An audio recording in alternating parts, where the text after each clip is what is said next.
जय श्रीराम जय श्रीराम जय श्रीराम। प्रिय श्रोता बंधु, भक्ति मार्ग तरफ आपण मानक मोर स्वागत। आपण माने श्रवण करुछंती सर्व प्राचीन बृहत पौराणिक गाथा श्रीरामचरित मानस।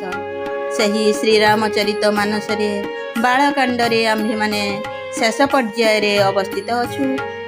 प्रभु श्रीराम माता सीता निजे विवाह बंधन रे बांधी होई अयोध्या फेरी आसिछंती। अयोध्या रे नाना प्रकार बाजा बाजणा बाजुछि। घर द्वार आलोक रे सुसज्जित होईछि। रास्ता रे तोरण मान निर्मित होईछि। फूलर पाखुड़ा वर्षा करा जाउछि। सुंदरी तरुणी माने नृत्य गीत रे सारा अयोध्या को कंपाई देउछंती। ଏହା ହିଁ ଥିଲା ପୂର୍ବ ଅଧ୍ୟାୟର କଥାବସ୍ତୁ। ଆସନ୍ତୁ ଆଗକୁ ଯିବା, ଆଉ କ'ଣ ହେଉଛି ସମ୍ପୂର୍ଣ୍ଣ ରୂପେ ଶ୍ରବଣ କରିବା।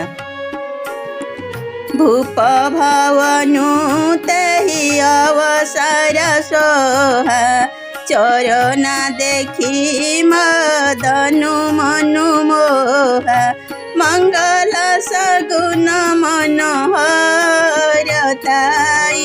ରିଦ୍ଧି ସିଦ୍ଧି ସୁଖ ସମ୍ପଦା ସୁହାଇ, ଜନୁ ଉତ୍ସାହ ସବ ସହଜ ସୁହାଏ, ତନୁ ଧରି ଧରି ଦଶରଥ ଗୃହ ଛାଏ, ଦେଖନ ହେତୁ ରାମ ବୈଦେହୀ କହଉ, ଲାଳସା ହୋଇ ନ କେହି। ସେତେବେଳେ ରାଜପ୍ରସାଦ ଏପରି ସୁଶୋଭିତ ହୋଇଥିଲା ଯେ ତାର ରଚନା ଶୈଳୀ ଦେଖି କାମଦେବ ମଧ୍ୟ ମୋହିତ ହୋଇଯାଇଥାନ୍ତି। ରିଦ୍ଧି ସିଦ୍ଧି ଏବଂ ସୁନ୍ଦର ଶୃଙ୍ଖର ସମ୍ପଦ ସହିତ ଶୁଭ ଲକ୍ଷଣ ଓ ମନୋହର ଦୃଶ୍ୟ ତଥା ସକଳ ପ୍ରକାର ଉତ୍ସାହ ଓ ଆନନ୍ଦ ସତେ ଯେପରି ସୁନ୍ଦର ଶରୀର ଧାରଣ କରି ଦଶରଥଙ୍କର ନବରରେ ରୁଣ୍ଡ ହୋଇଥାନ୍ତି। ଶ୍ରୀରାମ ଓ ସୀତାଙ୍କ ଦର୍ଶନ ନିମନ୍ତେ କାହାର ବା ଲାଳସା ନ ହେବ କହିଲ ଭଲା। ଯୁଥ ଯୁଥ ମିଲି ଚଲି ସୁଆସିନି, ନିଜ ଛବି ନିଦାରଣୀ ମଦନ ବିଳାସିନୀ, ସକଳ ସୁମଙ୍ଗଳ ସଞ୍ଜୟ ଆରତି, ଗାଓହି ଜାନୁ ବହୁ ବେଶ ଭାରତୀ। ନିଜ ନିଜର ସୁନ୍ଦର ରୂପରେ କାମଦେବଙ୍କ ପତ୍ନୀ ରତି ଦେବୀଙ୍କୁ ମଧ୍ୟ ନିରାଦର କରୁଥିବା ସୁନ୍ଦରୀ ସଧବା ସ୍ତ୍ରୀ ମାନେ ମିଶି ଦଳ ଦଳ ହୋଇ ଚାଲିଲେ। ସମସ୍ତେ ମାଙ୍ଗଳିକ ଦ୍ରବ୍ୟ ଏବଂ ଆରତି ସଜାଇ ଏଭଳି ଗୀତ ଗାଉଥାନ୍ତି ଯେ ମନେ ହେଉଥାଏ ସ୍ୱୟଂ ସରସ୍ୱତୀ ହିଁ ଭିନ୍ନ ଭିନ୍ନ ବେଶରେ ଧରି ଗାଉଛନ୍ତି। ଭୂପତି ଭବନ କୋଲାହଲୁ ହୋଇ, ଯାଇ ନ ବରନି ସମୟ ସୁଖ ଶୋଇ, କୌଶଲ୍ୟାଦି ରାମ ରାମ ମହତାରୀ, ପ୍ରେମ ବିବଶ ତନ ଦଶା ବିସାରୀ, ରାଜମହଲ ଆନନ୍ଦ କୋଳାହଳେ ପୁରୀ, ସକଳ ମନ ମାନସ ତରୁଣୀ ବିହାରୀ। ରାଜମହଲ ଆନନ୍ଦ କୋଳାହଳରେ ପୁରୀ ଯାଇଥାଏ। ସେହି ସମୟରେ ଓ ସେହି ଆନନ୍ଦରେ ବର୍ଣ୍ଣନା କରିହେବ ନାହିଁ। ଶ୍ରୀରାମଙ୍କର କୌଶଲ୍ୟାଦି ମାତା ମାନେ ବିଶେଷ ପ୍ରେମ ବଶତଃ ଦେହ ଜ୍ଞାନ ଭୁଲିଗଲେ। ଦିଏ ଦାନ ବିପ୍ରହ୍ନ ବିପୁଲ ପୂଜି, ଗଣେଶ ପୁରାରୀ, ପ୍ରମୁଦିତ ପରମ ଦରିଦ୍ର ଜନୁ ପାଇ, ଦଦାରଥଚାରୀ।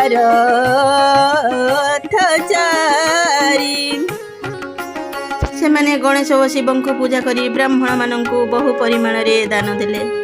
ଅତି ଦରିଦ୍ର ଲୋକ ଚତୁର୍ବର୍ଗ ଫଳ ପାଇଲେ ଯେପରି ଆନନ୍ଦିତ ହୁଏ, ସେମାନେ ସେହିପରି ପରମାନନ୍ଦ ଲାଭ କଲେ।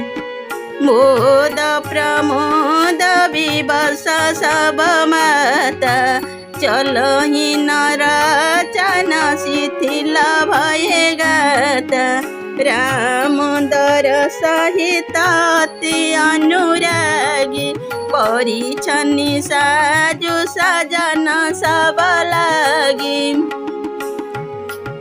सुख महानंदरे विहल होइजिबारु सबु माँ मानकर देह शिथिल होइगला, पाद आउ चालू नथाए। श्रीरामंक दर्शन निमंते अत्यंत सरागरे सेमाने बंदापनार समस्त सामग्री सजाइबाकु लागिले।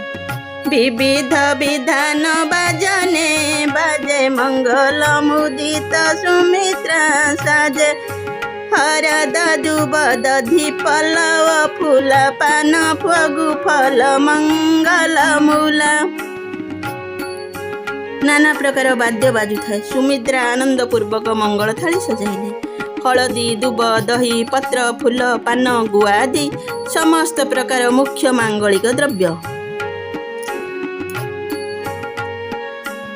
अक्षत अंकुर लोचन लाजा मंजुल मंजरी तुलसी विराजा छुए पुराट घाट सहज सुहाए मदन सकुन जनु नीड़ बनाए। तथा अक्षत अंकुर गोरचना खई सुंदर तुलसी मंजरी प्रभृति पदार्थ सुंदर भावरे सजागला। नाना रंगरे संजी संजी रंजित स्वाभाविक भावरे सुंदर सुवर्ण कलश भी रखागला। से सबु एपरी देखा जाउथिला जे मने हेउथिला कामदेवंक पक्षी माने बसा तैयारी करिसंती कि। सगुन सुगंध न जाई बखानी मंगल सकल सजाही सबरानी। रंची आरती बहुत विधान मुदित करही कल मंगल गाना। मंगल सूचक सुगंध द्रव्य माने वर्णना प्रकृत रे करि हेबो नाही। सबु राणी मिसी सकल मंगल द्रव्य सजाउछन्ति। विभिन्न प्रकार रे आरती सजाई से माने आनंद मनरे मंगल गीत गाउछन्ति। कनक थार भरी मंगलनि कमल करनिली माता चली मुदित परिछन्नि कारण फूल कबलोहित गात। माँ माने सुवर्ण थाली रे मंगल द्रव्य सजाइले एवं निज निजर कमर कमल रे थाली धरी आनंद मनरे बंदापना निमंते चलिले। आनंद रे सेमानंकर शरीर पुलकित हो जाउथि। धूप धूमन भूमे चक भयउ साओन घन घमंडु जनु हयउ सुरतरु सुमन माल सुरवर साही मनहु बालक ओली मनु कर साही।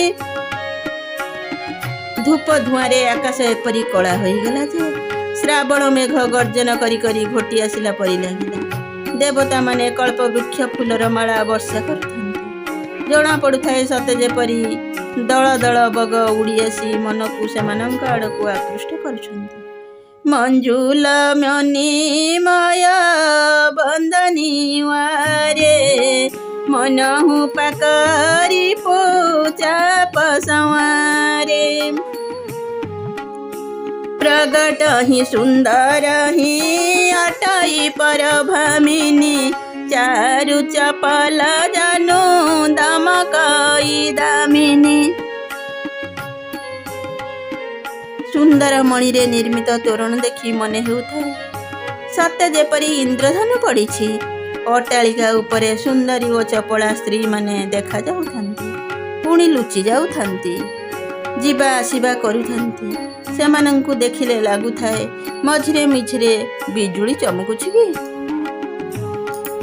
दुंदुभि धुनी घन गरजनी घोरा जाचक चातक दूर मोरा सुर सुगंध सुचिबार साही बारी सुखी सकल शशि पुर नर नारी। नागर मानकर ध्वनि तो मेघ गर्जन परी शुभुଥାଏ। ଯାଚକ ମାନେ ଚାତକ ବେଙ୍ଗ ଓ ମୟୂର ପରି ଧ୍ୱନି କରୁଥାନ୍ତି।